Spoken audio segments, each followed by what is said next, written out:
Sme od základov. COVID neexistoval. A čo to bolo, čo nám tu zabilo tých 20 000 ľudí? Ako Duch Svätý, alebo kto? Agenda 2030, v čom každý jeden politik ide, bohužiaľ aj pán Fico. A ešte čo sa nám stane? Príde ďalšia pandémia. Prečo teraz je turborakovina? Čiže tí židojašteria sú za tým? Sionisti. Teraz iba tak sa opýtam, Rusko alebo Ukrajina? Samozrejme, že Rusko navždy. Takže tak. Takže pani si myslí, že to je hanba, ja si myslím, že je hanba obhajovať zlodeja Fica, ale teda teraz ju nepočujem. A koho ste, prosím vás, obhajkyňa? Koho? Ľudu. A to je ľud. My všetci, ktorí máme zmeniť tento skúsený štát s prepáčením. Čiže títo ľudia, čo tu sú, to nie sú pre vás ľud. Toto, čo obľubujete teraz ľudí. Čiže tí ľudia sú oblbnutí, nie vy, tak? Čo ste robili za vašu vládu? Však vy mi povedzte, keď mi niečo vyčítate, asi viete povedať, čo som robil. Áno, presne tak. Rozkradli ste Slovensko. Čo som ukradol? Hovorte teraz konkrétnu jednu vec. Momky. Čo som ukradol na momkách? Obrovské peniaze. Aké obrovské peniaze? Neviem konkrétne, ale boli to obrovské peniaze. Kto vymyslel tie momky? Pani Čaputová. A vy nie? Boli ste v Bruseli vtedy.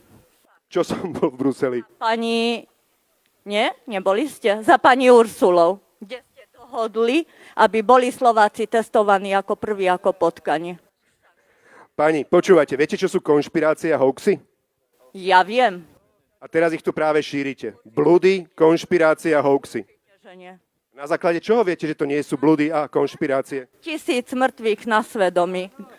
Kto zabil Lučanského?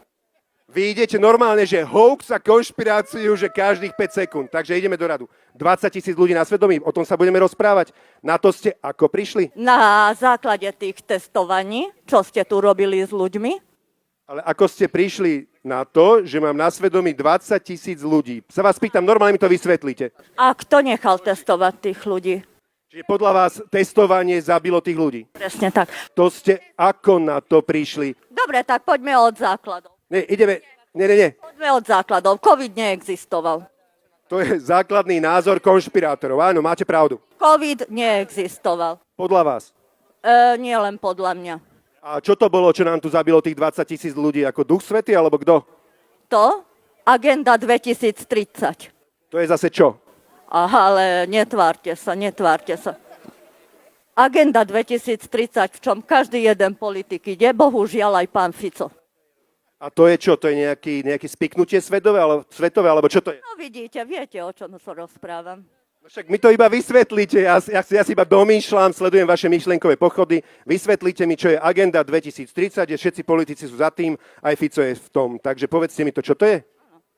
Že do 2030 majú nastať iné poriadky svetové. A to budú aké tie iné svetové poriadky? A teraz to digitálne euro, čo ide? A ešte čo sa nám stane? Príde ďalšia pandémia.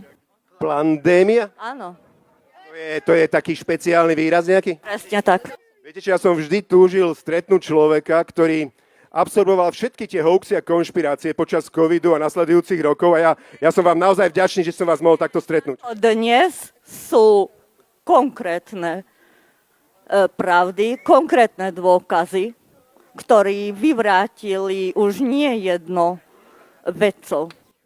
Čo? To je pandemické plány, čo ste tu robili s ľuďmi. Prečo teraz je turborakovina? Dali ste zaočkovať ľudí. Prepáčte, turborakovina je teraz? To mi tiež vysvetlite, prosím vás. To je na základe očkovania. Na základe očkovania je turborakovina, tak? Ja prvýkrát počujem, iba my to vysvetlíte. Ale nerobte sa, prosím vás. Všetci viete, že o čom sa rozpráva. Na základe čoho by som to mal vedieť? Prepáčte, ja si nečítam tie médiá, v ktorých vy hľadáte tú alternatívnu pravdu. To není len v médiách, to je od lekárov. Ja som ešte takého nestretol okrem Kotlára. Ja, jasné. A ktorý ešte je taký ako Lipták? Alebo ešte ktorí? Dvaja sú takí uletení, ešte ktorí sú? Vidíte, naozaj. Na svete je veľmi veľa lekárov. Na svete sú desiatky miliónov lekárov, ktorí vedia, že COVID bola naozajstná pandémia, že to nebol výmysel, že to bola morda, ktorá zabíjala ľudí. Určite. Čiže nie. Všetko vymyslené, tak? Nič nie je pravda. je tu tajný plán 2030, kde politici sa spikli so židojaščermi, alebo s kým sa spikli, že tu budú iné svetové poriadky. Vidíte, viete to veľmi dobre, že o čom rozprávam. Čiže tí židojaščeria sú za tým? Sionisti. A sionisti sú za tým. No dobre, a ešte nám prosím vás na rozlúčku povedzte, aby sme nezabíjali čas, niečo také, čo by ste mi chceli vysvetliť, aby som pochopil, ako svet a politika funguje. To je ťažké. Treba ísť von z Európskej únii a farmárske hnutie podporiť. To je celé. To je celé, tak? A teraz iba tak sa opýtam, Rusko alebo Ukrajina? Samozrejme, že Rusko navždy. Ako myslíte, že samozrejme, že Rusko sú vrahovia alebo vraždia nevinných ľudí na Ukrajine? Tak ste to mysleli, tak? Nie sú vrahovia. Rusi nie sú vrahovia. Dobre, a Fico je dobrý človek alebo zlý? Je dobrý človek, ale má ťažké. Nemôže sa postaviť proti im. Bohužiaľ. A v čom je dobrý človek, že keď podvádzal svojich voličov a počas covidu hovoril, že covid je chrípôčka, A nemal pravdu? ale on potom potajomky na polovníckej chate hovoril, že covid je strašné svinstvo, že jeho to skoro zabilo, že upadol v Grécku v hoteli do bezvedomia a že zachránil tam grécky lekár a ak by ho tam nezachránil, že už by bol mŕtvy, že nikomu by covid nedoprial. To ste už počuli niekedy? Neviem, odkiaľ to máte, nie. No a toto je ten problém, že vy jednoducho nepoznáte pravdu a skutočná pravda je napríklad o tom, čo si Fico myslel o covide na nahrávkach z polovníckej chate. Tam hovoril o tom, že covid existuje, prepáčte, že covid existuje, že covid je svinstvo, ale zároveň na polovníckej chate organizoval, aby sa autobusy dôchodcov dostali pred úrad vlády, aby ho zachránili pred zaslúženou basou. Pravda. Aj to nie je pravda. Mal zaslúženú basu. Za to, že rozkradol republiku. A vy nie? V čom som rozkradol, sa vám na začiatku pýtal, nepovedali ste mi jeden jediný fakt. Takže tak. Dúfam, že nevyhráte už nikdy viac, lebo patríte na psychiatriu. No vidíte, takto sme mali krásne v priamom prenose človeka, ktorý podporuje Roberta Fica, ktorý hovorí, že COVID neexistoval, ale napriek tomu ja som zabil 20 000 ľudí testovaním a podobne. Dobre, nechajte prosím vás, páni, nech v pohode, bezpečne môže odtiaľto odísť.